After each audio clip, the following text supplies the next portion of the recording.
Good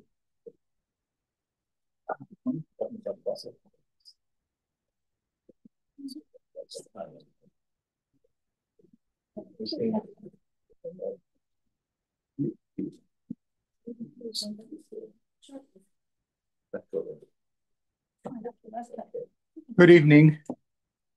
So in the past 2 weeks, we asked two questions. We asked why candles, and we asked why 8 days. And we said different things about those questions. Today, I want to address the question, and that is, there is a connection between lighting Hanukkah candles and the home. We see that connection in Halakha. And my question is, why did Chazal make that connection? Why are Nerot Chanukah lit dafka by the home? So first of all, we have to establish that that indeed is the case. So in order to understand the nature of that connection, we have to see that first establish that there is that connection. Then we will see something quite unexpected about that connection. And I'm going to say something about that, and that will bring us to a new understanding of what Hanukkah is all about, and where we'll be able to connect it to what we saw last week and the week before. Candles, 8 days, home. Okay, so we will start with the first source, which is the Gemara on page Kaf Aleph, on Shabbat, Kaf Aleph Amud Bet. And there the Gemara tells us, Tanu Rabbanan mitzvat Chanukah ner ishu veito. So the fundamental mitzvah of Chanukah is to light a candle, each person and one's home. והמהדרין נר לכל אחד ואחד, והמהדרין מן המהדרין. בית שמאי אומרים יום ראשון מדליק 8, מכאן ואילך פוחת והולך, בית הלל אומרים יום ראשון מדליק 1, מכאן ואילך מוסיף והולך. So, and then there are extra candles that one could light, either according to the members of the household or according to the days. There is a machloket of Beit Shammai and Beit Hillel, whether you go and you light an extra candle every day or you take away a candle each day, but nonetheless, there is something about more or less candles. But the fundamental thing that we see here is that the mitzvah, or at least the basic mitzvah, is connected to a person and a person's home. Ner ish uveito. And then further down the page, the page of the Gemara, but here it's right away. Tanu Rabbanan, our rabbis taught us, Ner Chanukah mitzvah lehanicha al petach beito mibachutz. If we didn't understand how strong the connection between the home and the mitzvah is, so the mitzvah is not just on a person and one's home, but also where to place it. It's placed on the door from the outside, but right next to the home. If one is on the second floor, aliyah means the second floor. Then it is put second or third floor, meaning not on ground floor. Then it's put at the window next to Reshut HaRabim, facing Reshut HaRabim. Why facing Reshut HaRabim?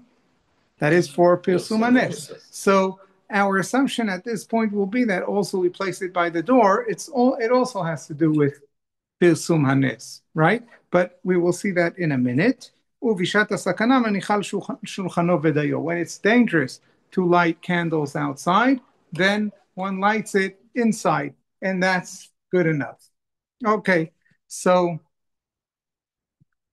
in Australia, I guess it's now dangerous to light Hanukkah, right?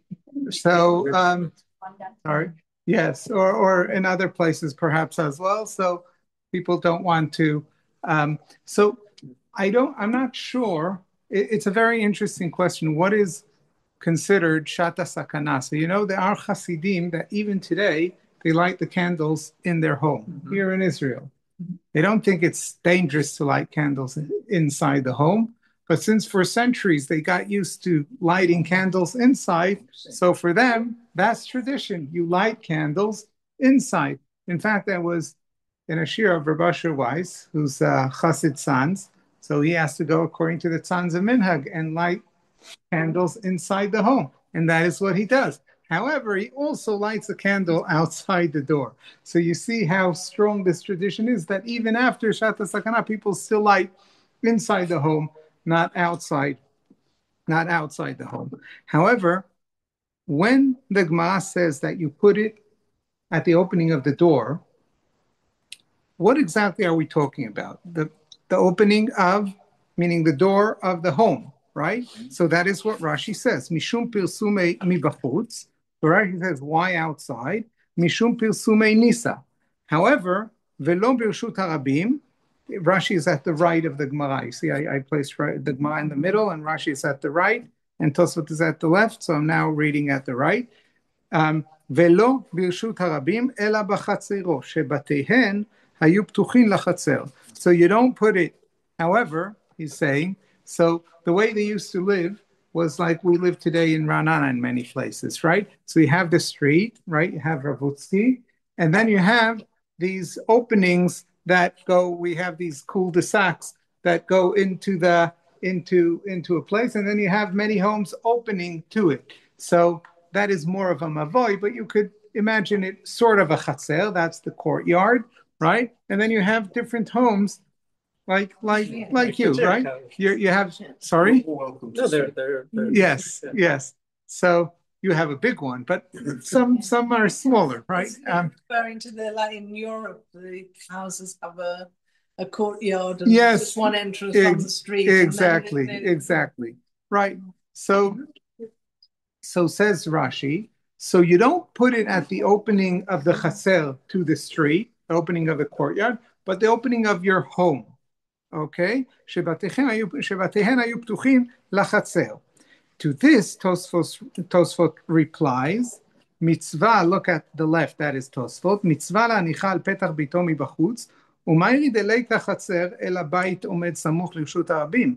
אבל אם יש חצר לפני הבית, mitzvah להניח על פתח חצר.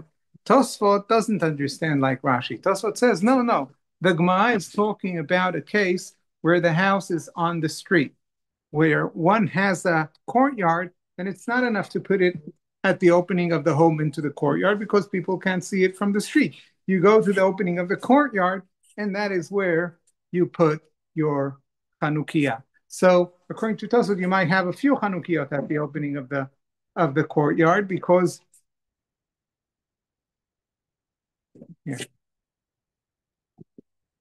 because you have a few homes and they all want to be at the street. Now, what Tosfot says makes perfect sense. You want to do Pirsume Nisa, so you want it to be on the street. So what is Rashi thinking? Why does Rashi say, no, it's so important that it's close to the home. Don't put it at the opening of the Chatzer on the street. It has to be next to your home. So at least from Rashi, we see that there is this principle that the Chanukiah needs to be in proximity to one's home. It could be on the outside for Pirsume Nisa, but right next to the home, not too far. We have to be able to associate the candle with the home. So the candle and the home go hand by hand. Now, does Tosfot think it doesn't go hand by hand? So let's see. Tosfot actually also thinks it goes hand by hand because in another place, in Masechet Sukkah Daf Mem Vav, and that is the next source. Look at line 5. It's interesting. Line 5 is not actually line 5 because of the way the page was formatted, but where it says line 5, Haro'eh ner shel Chanukah tzarich levarech. Okay, Tosfot here is relating to something that the Gemara says. The Gemara says that is discussing the brachot that we say on Ner Chanukah. And it says, how many brachot did we say tonight? 2. Last night? 3. How do we know to say those 3 or those 2? Because the Gemara told us that is what we say. Very interesting that we have 2 brachot on one mitzvah. We'll discuss it in a moment. But anyhow, the first bracha is Le'adlik ner shel Chanukah. The second bracha is She'asa nisim la'avoteinu. Now, says the Gemara, that bracha She'asa nisim la'avoteinu, even if one didn't light Ner Chanukah, he says that bracha when he sees a Hanukkah candle. So if someone who didn't light Hanukkah candles or in their home, Hanukkah, for whatever reason, They weren't, they, for whatever reason, they didn't light Hanukkah candles. When they see Hanukkah candles, they say, Sha'asa nisim la'avotenu, that bracha. Says Tosfot, that's a very peculiar thing. Bishal mitzvot, kegon alulav v'sukkah, lo tkinu levarech laroeh. What if someone wasn't able to shake a lulav, or build a sukkah? When they see a sukkah, do they have a bracha? Do they say a bracha? No. So why when you see a Chanukiah, when you see a Hanukkah candle, you have a bracha? Well, what kind of a peculiar bracha is that? It's not exactly as if he did the mitzvah, meaning if I have a home and I don't like Hanukkah candles, instead I say Sha'asa nisim, I didn't fulfill the mitzvah. It's not enough to fulfill the mitzvah, but still, if I see, I should say the bracha. But what it says, what bracha is it referring to? Sha'asa nisim la'avotenu. Okay? The bracha Sha'asa nisim la'avotenu. Okay. So why? So Tosfot gives two answers. The first one is Mishum Chavivut Hanes, because we're so fascinated by the fact that a miracle was done to us, then we want to add things and we say brachot even when we didn't light the candle itself. Okay. But another answer is Vigam Mishum sheyesh kama bnei adam she'ein lahem batim ve'ein beyadam lekayem hamitzvah. Says Tosfot, what if someone doesn't have a home? They cannot fulfill the mitzvah. So one way of understanding Tosfot is, well, it's illegal to light a candle in the middle of nowhere, and therefore they're not able to. But it's not, I don't think that is what he means. Can you say something like Tosfot sees it more than mitzvah, Pirsum Hanes, and therefore it's Pirsum Hanes. If you have Chatzer and you put it right outside your house, people coming by aren't going to see it. But if it's in the Chatzer, then you have basically Pirsum Hanes. Or maybe Rashi is saying the more of the mitzvah is actually that it's connected to the house. Yes. That is exactly what they say. But I'm saying even Tosfot. So Rashi says it has to be connected to the home, and that is very important. Tosfot said no, Pirsum Hanes. That is very important. That's why it's at the opening of the Chatzer. But then come along Tosfot and say, even though I said that Pirsum Hanes is important, you still need to have a home in order to light Hanukkah candles. Meaning that Petach HaChatzer in which you light Hanukkah candles is because your home is in that Chatzer. If you didn't have a home, some random person. Exactly. If you didn't have a home, you wouldn't light candles. Exactly. You can't go to some random place and light Hanukkah candles. What about lighting Hanukkah? Very good. Very good. According to most poskim, you cannot do it. Right. Absolutely. Yes. But according to some, you could. Always light afterwards. We'll get to it in a moment. Yes. So that is about where you light it. You light it next to the door, and then we say you have the mezuzah on one side, you have the Chanukiah on the Hanukkah candle on another side, and that way one is surrounded with mitzvot when they come in. Well, first of all, it's not also a courtyard that has a post needs a mezuzah. So those days there was, but also that is not so important. That is more. It's good to do it that way, but it's not the fundamental of the halakha. It's not the fundamental of the mitzvah. Sure, Tosfot and Rashi don't relate to that. I light at home.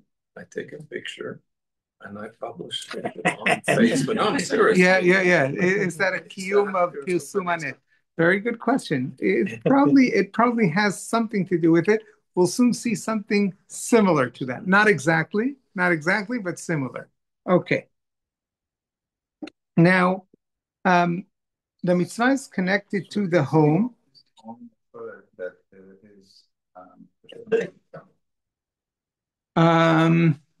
Not necessarily. I mean, it's sofrim, but it's sofrim. Yes. It's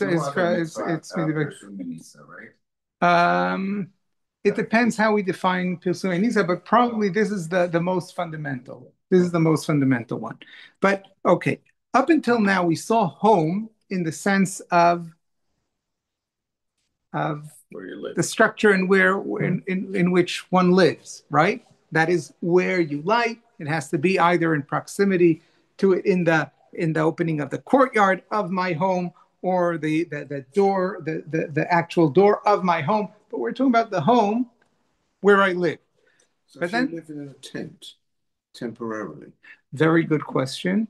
The poskim discuss it. Hotel. The poskim discuss it. There's a very long writing of Reb Shlomo Zalman Auerbach in his book Minchat Shlomo Tinyana, the second part, where he discusses this question, exactly this question. There is another article of Rav Lichtenstein where he writes to Chayalim, I think it was during Milchemet Yom Kippur, who are in the middle of nowhere and they have no proper home structure where they are. Do they light Hanukkah candles? Don't they? It's a question. It's a question. Okay, so we see that it's definitely connected to the home in the sense of a house, the structure in which one lives. But there's another meaning to the word home, and that is one's family, right? And it could be that when we read Tanu Rabbanan Mitzvat Chanukah Ner Ish Uveito, it means one and one's home. It means one's home in the sense of family. So that is also true. How do I know it's true? So look at the next source. I'm reading on line 9. 9 is right before 10. Amar Rav Sheshet, Ach Senai Chayav B'ner Chanukah. Okay, if I'm a guest and I'm at someone's home, then I must light my Hanukkah candle. Now, just a minute. I'm sleeping in a home, in a house, and with a family. And that family are lighting Hanukkah candles. Why doesn't it count for me? I'm living there with them. They're lighting Hanukkah candles. Why doesn't it cover me? So one very easy way of putting it is that I'm not part of the family, and therefore it doesn't count for me. Another possibility is maybe I'm sleeping here, but it's not my home. So in a sense, sleeping is enough to make me chayav, but not enough to make it my home. So I'm obligated, but I cannot actually do the lighting, and therefore I need to do something clever, which is pay the balabait in order to participate in their hadlaka.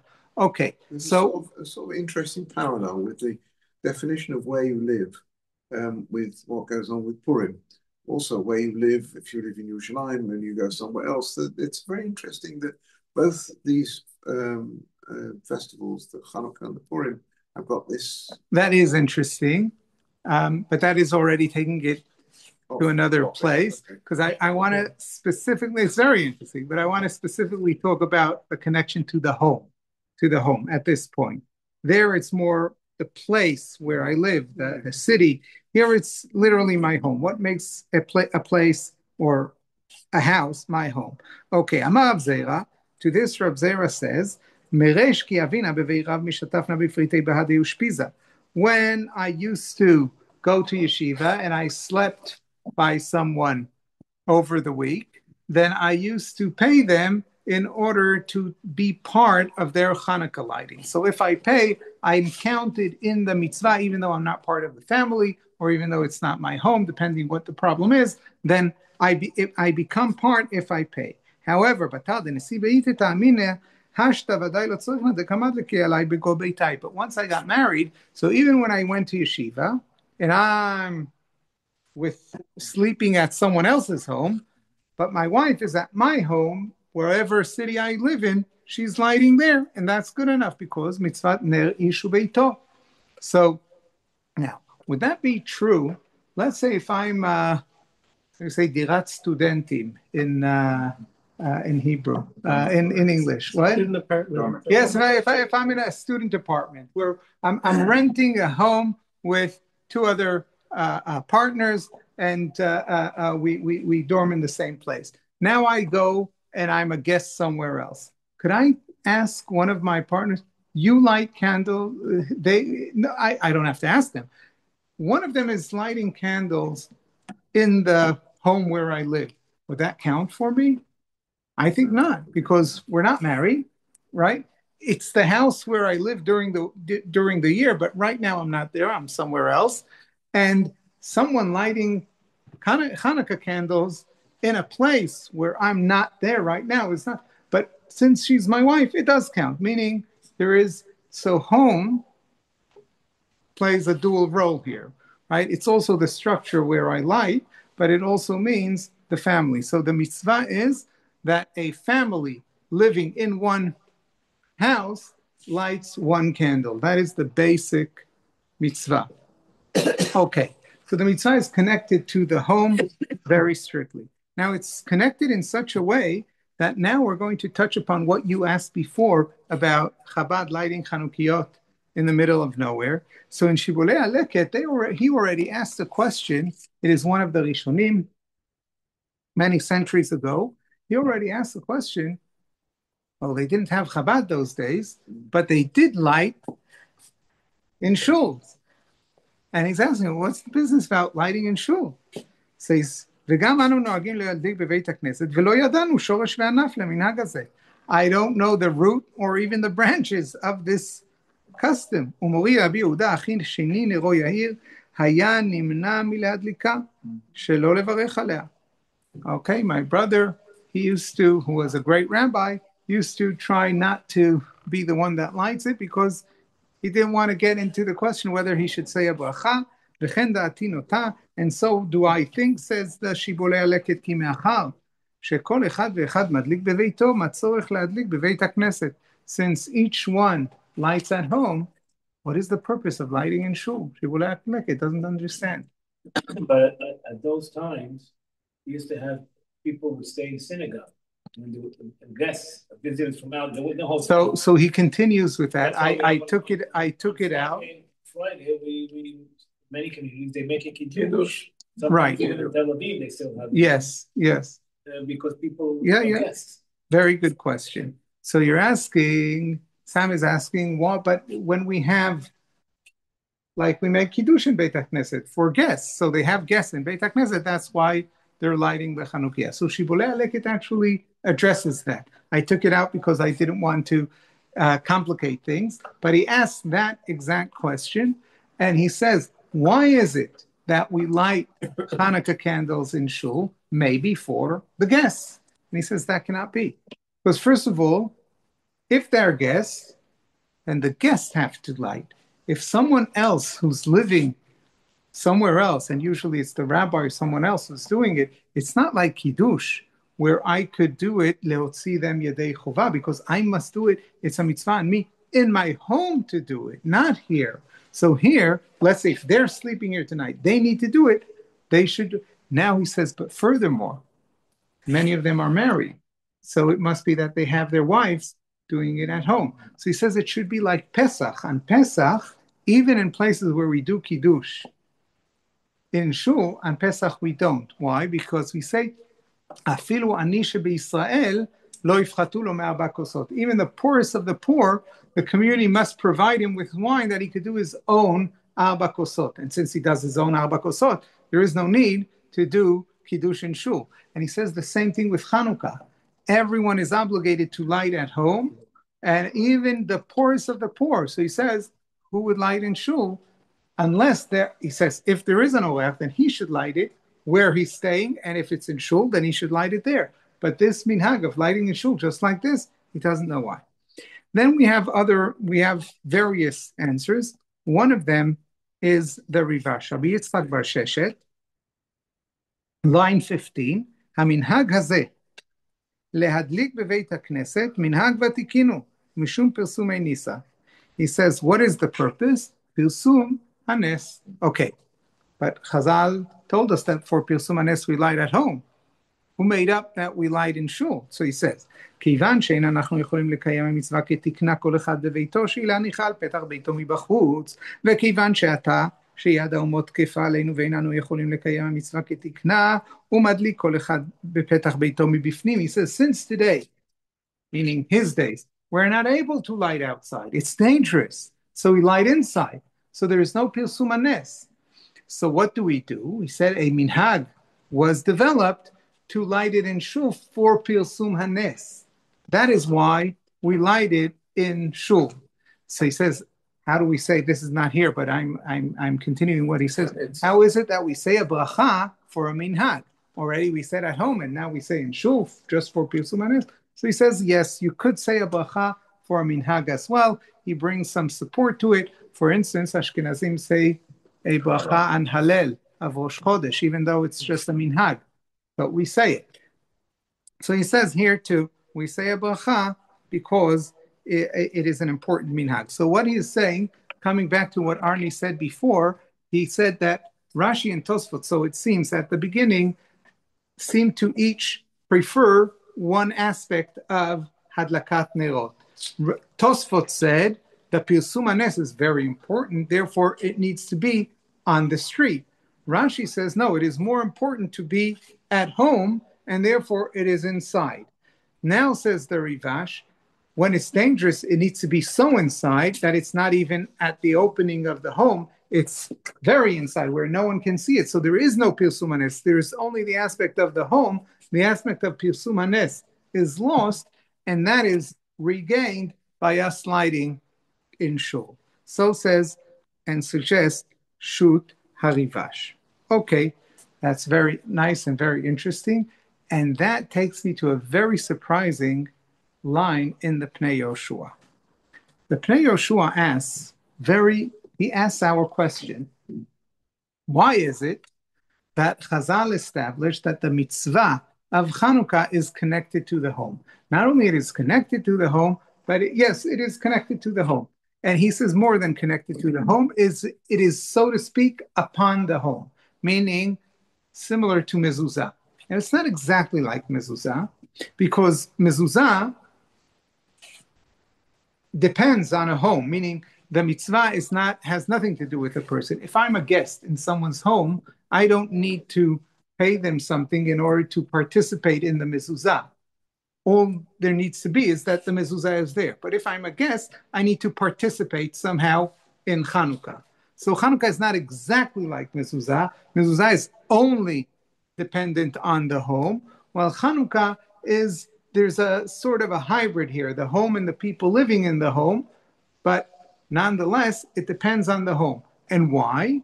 Says the Pnei Yoshua, בגמרא תנו רבנן מצוות חנוכה נר איש וביתו, נראה דמה שנשתנה מצווה זו משאר מצוות שהן חובת הגוף. Why is it that it's not individuals need to light it? שהיה חיוב על כל יחיד, אלא דשני חיוב על כל יחיד ויחיד, אלא דשני הכה שאין הכה עיקר המצווה, אלא בסמוך לרשות הרבים של פרסומי ניסה, משום כך הטילו חובת מצווה זו, כאילו היא חובת הבית. Says the Pnei Yoshua, we didn't want this mitzvah to be upon each individual because we wanted to do Pilsum Hanes. And therefore we said that it should be in one's home. Shouldn't it be the other way around? Right? Until now we saw, no, the fact that it's at home, it takes away from Pilsum Hanes. Like Rashi said, when it's at the door of, or like Tosfot argue with Rashi, when it's at the door of the home and not the door of the courtyard on the street, that's not good. You're compromising on Pilsum Hanes. So having it at home is not part of Pilsum Hanes. It's compromising on Pilsum Hanes. Let me ask you, what is better?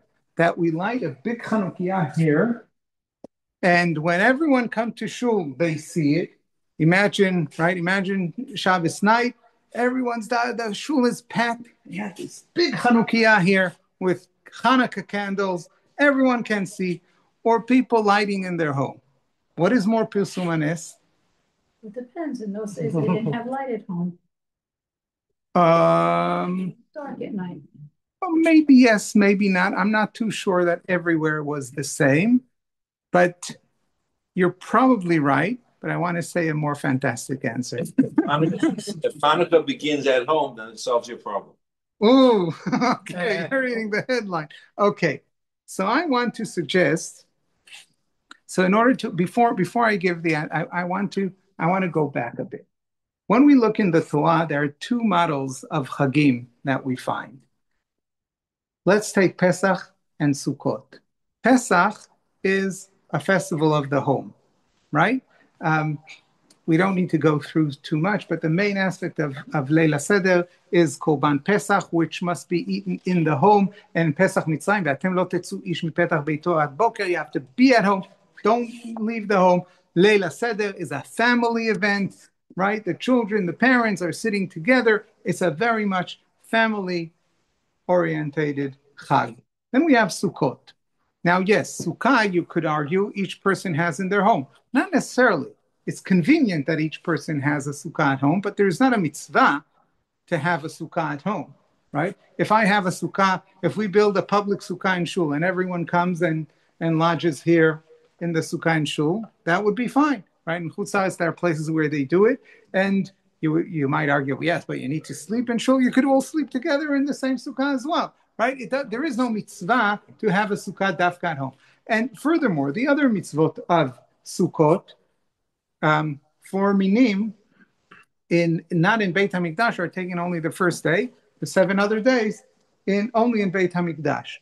Nisuch Hamayim, the Hakafot, the Simchat Beit HaShoeva, all of these events that you would take place on Sukkot are very public, right? And at the end of Sukkot, on the 8th day, on the 8th day, meaning Shmini Atzeret, every 7th year, what you have?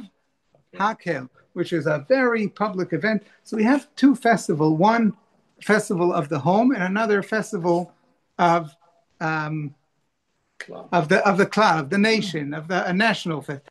Now, well, both of them are national, but one is celebrated at home, one is celebrated outside.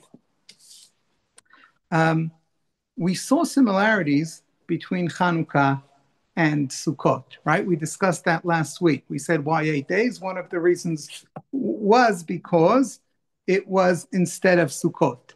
So this week, I want to argue that although Hanukkah replaced or was instead of Sukkot that year, it is modeled after Pesach, not after Sukkot. Meaning, it is a festival of the home, not of the square. Okay, today we do it at squares too, and Chabad are very big at doing that. But originally it is a festival of the home. And my question is why? Why did Chazal, when they modeled Hanukkah, they modeled it after the home? So here I want to suggest something about the Pnei Yoshua. There are 2. He's talking about Pirsum Hanes. Pirsum Hanes could have 2 meanings.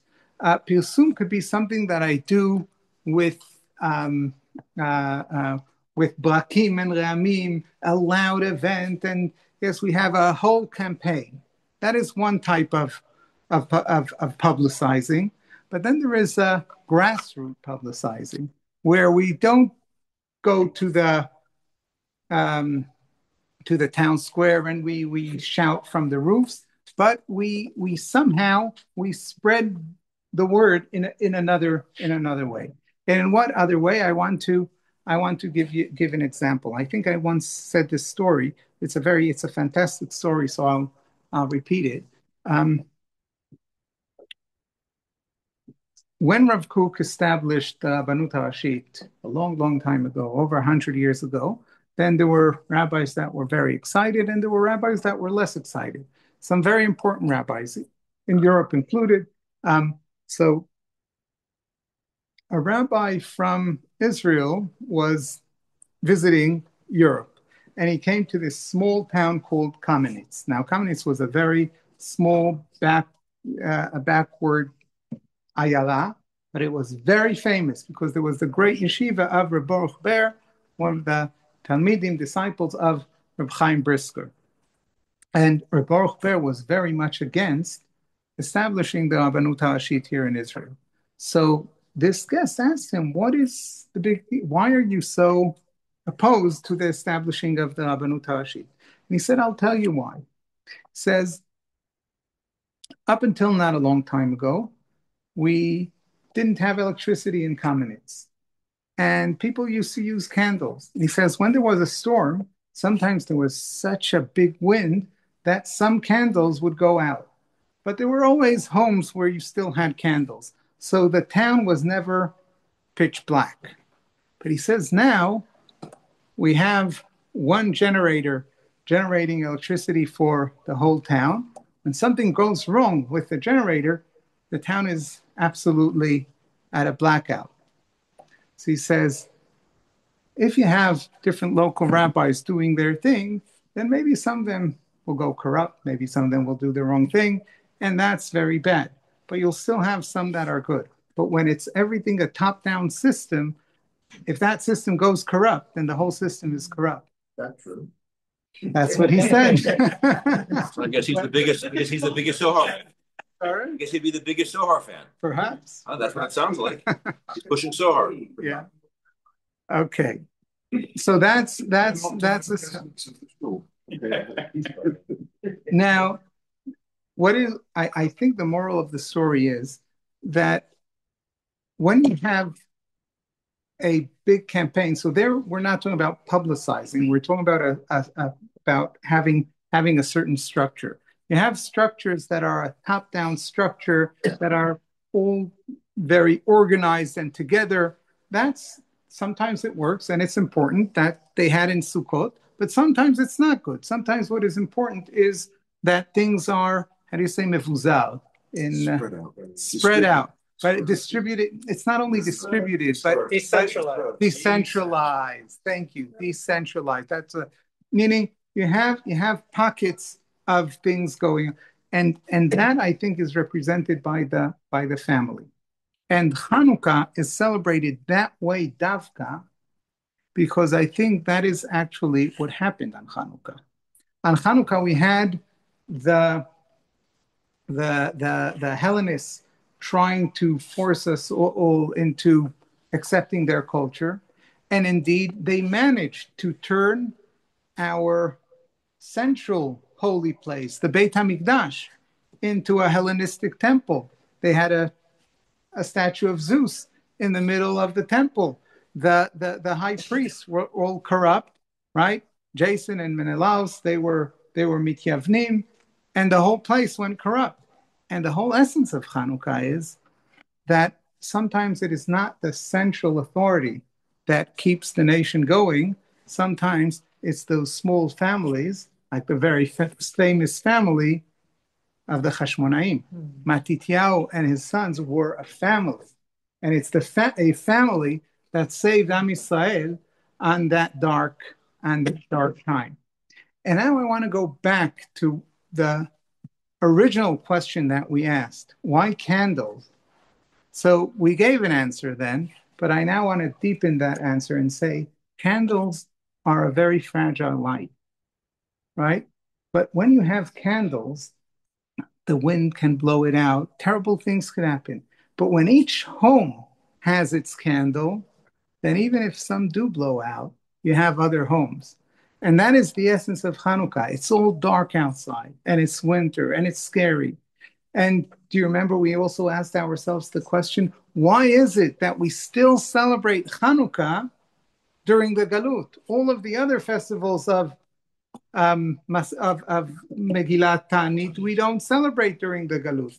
Because Hanukkah, the essence of Hanukkah, that even at the Galut, even at the time of darkness, we still have the building blocks of the nation. We don't have Beit HaMikdash. Beit HaMikdash, like at the time of Hanukkah, could either be totally corrupt and taken over by pagans or destroyed and doesn't exist. Yes, but the families, the building blocks still exist. Those small flames that B'meira B'yamein would become into a big fire that will light up the world still exists. And I think that is a very important essence of Hanukkah, and that is the connection of Hanukkah to the home. Similar to when we came out of Egypt. In Mitzrayim, it was also a family that took us out of Mitzrayim. We don't always realize it, but we had Moshe, Aharon, and Miriam, right? The two brothers and their sister that led the people together and took Am Yisrael out of Egypt. And there are many midrashim. How is it that the families, and it starts with Vayelech ish mi beit Levi, vayikach et bat Levi, and the story of the family of Moshe as the foundation to the redemption from Egypt. It is the families that always take us out of the tzarot that we are. Chanukah, like Pesach, is a festival of the Jewish family and the importance of family. Before I conclude, are there any questions? If the priests, the Kohanim at the time, were corrupt, and Not if they were. If's a question mark. They were. they were, Fact. sure. Mm-hmm. So how come they can rely on the card, which has got the chotemet of the? Very good question. I think what it means is the chotemet of the last Kohen Gadol before they came into power. I think that's what it means. It should also be the fact that we call it Beit Hashmonai, with one family that stood out. Yeah. And from there, stemmed yes. the whole story. Yes. Maybe it was recognition of that fact. I think absolutely. Yes. It didn't come from a king. It didn't come from the leaders of the time. Right. One family. Yeah. Yeah. But that family got corrupt also in the matter. Okay, but at the time when they became part of the system. Right. Yes. Very good. So I want to conclude.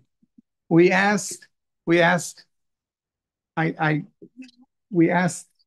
week the question why 8, and we gave it various answers. And we said, well, perhaps because of Sukkot. Now we modeled it after over Pesach, but we also brought that ancient, mysterious festival that began with Adam HaRishon, and we said that it all has to do with the various spheres that of human existence. Adam HaRishon, that for 8 days is worrying, and then 8 days celebrating. Adam HaRishon represents both humanity, right? He's the archetype of humanity, and the individual. And then we have Chanukah, the way we have it in our tradition, as a national festival, a particular Jewish national festival. And all these 3 spheres of human existence, the human, that right, we're part of the part of humanity, the universal, and the national, right? We have our own connection with Hashem, and the individual, and they all are part of our relationship with Hashem. They're all part of the miracle. They're all part of our Mesiut Nefesh when we spoke about the candles, right? Our connection to Hashem, we're connected as human beings. We're connected, we have a special connection to Hashem as Jews, who stood in Sinai and accepted the mitzvot. And we all have our own personal connection to Hashem. And all of those connections are depicted or represented by the small Chanukah candle.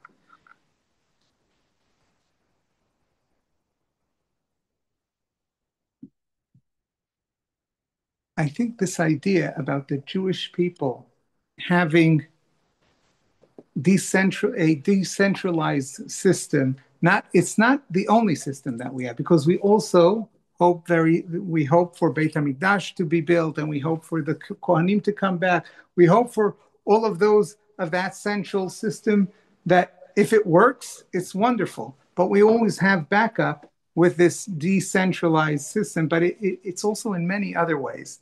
It's in the ways of families, what I said before, but there's one other particular way that I want to just mention now, and that is literacy. When the Babylonian kingdom takes over the kingdom of Judea, and they want to destroy it like they destroyed any other kingdom that they took, what was their system of controlling people? They used to I'm sorry? Uproot the elite and send them away. And by this way, they would bribe the elite and they would give them different roles in wherever in the main in the cities where they were, and they would live. And very soon, the people themselves would lose their identity. They would forget who they are because they didn't have their leaders. Lo and behold, with the Jews, it was very difficult because you uproot the elite, but it's not a people with one head. You have 3 million heads, right? You know the story of Golda Meir with Nixon, when Nixon told her, "I'm a president of 200 million people," and she said, "Well, I'm a prime minister of," I think it was 3 million at the time, 3 million prime ministers, because every Jew knows everything. But that culture is not stam. It comes because Jews know how to argue, and because Jews were always, literacy was very prevalent amongst Jews, much more than anywhere else. So our heads were everywhere, meaning there wasn't this one central figure. There were rabbis. Rabbis are very important. You should know that. But it's not the only important figures. People are even more important. So you have the shul is very important, but families are even more important. You have rabbis are important, meaning people that are Talmidei Chachamim are important, but Balebatim that learn and that have knowledge, that concept is even more important. All of that is part of that fragile candle of Chanukah that took us through 4,000 years of Galut. Lo bechoach, lo bechayil, velo bekoach, as we saw in the Pasuk of Zechariah that we opened these shiurim with, ki im beruchi, Amar Hashem. Chanukah Sameach.